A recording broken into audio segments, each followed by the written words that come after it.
ఇది ఒక హీరో కథ కాదు. ఇది ప్రతి అబ్బాయి జీవితం.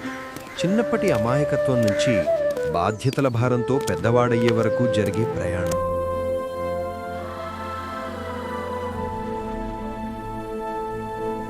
రాము ఒక చిన్న ఊరిలో పెరిగాడు. అక్కడ పెద్ద పెద్ద భవనాలు లేవు. అందరూ ఒకరినొకరు పేర్లతోనే పిలుచుకునే ఊరది.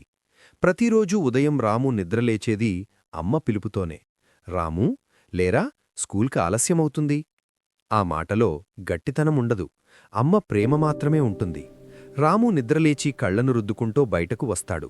యూనిఫామ్ కొంచెం పాతదే, కాని అమ్మ శుభ్రంగా ఉతికిపెట్టింది. అతను అన్నం తింటుంటే అమ్మ ఎదురుగా కూర్చొని చూస్తుంది. ఎంత తిన్నాడో చూసి తృప్తిపడుతుంది. స్కూల్కు బయల్దేరే ముందు అమ్మ అతని బ్యాగ్ సరిచేస్తుంది. ఒక్క క్షణం ఆగి మెల్లగా అంటుంది, నాన్న కోసం బాగా చదువురా. రాము నవ్వుతూ సరే అమ్మా అంటాడు. ఎందుకు నాన్నకోసం చదవాలో అతనికి అర్థం కాదు. అమ్మ చెప్పింది అంటే చాలు అనుకుంటాడు. నాన్న రోజూ పనికి వెళతాడు. చేతులు కష్టానికి అలవాటు పడ్డవే. ముఖంలో అలసట స్పష్టంగా కనిపిస్తుంది. కాని రాముని చూసిన వెంటనే అలసిన ముఖంలో చిన్న నవ్వు వస్తుంది. స్కూల్కి బాగా వెళ్ళురా అని చెప్పి నడిచిపోతాడు. రాము గేటు దగ్గర నిలబడి నాన్న వెనక్కి తిరిగి చూడకుండానే వెళ్ళిపోతున్నాడని చూస్తాడు. అప్పటికతనికి తెలియదు ఆ నడకలో ఎంత బాధ ఉందో. స్కూల్లో రాము చివరి బెంచ్లో కూర్చుంటాడు. టీచర్ బోర్డు మీద పాఠాలు చెబుతుంటారు. క్లాస్ నిశ్శబ్దంగా ఉంటుంది. కాని రాము మనసు అక్కడుండదు. కిటికీ బయట క్రికెట్ మైదానం కనిపిస్తుంది. బ్యాటు, బాలు ఆడుకుంటున్న పిల్లలు అన్నీ అతన్ని పిలుస్తున్నట్టు అనిపిస్తాయి. నోట్బుక్లోని అంకెర కన్నా డెస్క్లో దాచిన క్రికెట్ బాల్ అతనికి ఎక్కువగా గుర్తుంటుంది. లంచ్ టైంలో స్నేహితులు అడుగుతారు, రాము, పెద్దయ్యాక నువ్వేమవుతావు? రాము కాసేపు ఆలోచిస్తాడు. హీరో అవుతానని చెప్పడు, డబ్బున్నవాడినవుతానని చెప్పడు. చిన్నగా నవ్వుతూ ఇలా అనుకుంటాడు, బాగా సంతోషంగా ఉండాలి. అతనికి సంతోషమంటే ఆడుకోవడం, నవ్వడం, అమ్మా నాన్న పక్కనుండటం, అంతే. స్కూల్ అయిపోయాక మైదానంలో క్రికెట్ ఆడుతాడు.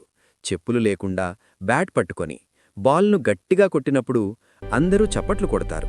రాము గుండెలు నిండా నవ్వుతాడు. ఆ నవ్వులో భయం లేదు, ఆ నవ్వులో బాధ్యత లేదు, ఆ నవ్వులో భవిష్యత్తు ఆలోచన లేదు. రాత్రి ఇంట్లో కరెంటుండదు. దీపం వెలుతురులో బామ్మ కథలు చెబుతుంది. రాము బామ్మ పక్కన పడుకుంటాడు. జీవితమంత ఈజీ కాదురా అని బామ్మ అంటుంది. రాము నవ్వుతూ అడుగుతాడు, ఎందుకు బామ్మ? బామ్మ కూడా నవ్వుతూ అంటుంది, పెద్దయ్యాక అర్థమవుతుంది. రాము నిద్రలోకి జారిపోతాడు. ఆ మాటలు వింటాడు, కాని అర్థం చేసుకునే వయసు కాదు.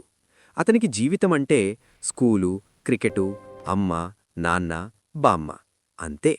మరుసటి రోజు మళ్లీ మైదానం. రాము క్రికెట్ బాల్ను బలంగా విసురుతాను. బాల్ ఆకాశంలోకి ఎగురుతుంది. ఆ క్షణంలో కాలం ఆగినట్టనిపిస్తుంది. బాల్ గాలిలోనే నిలిచిపోతుంది.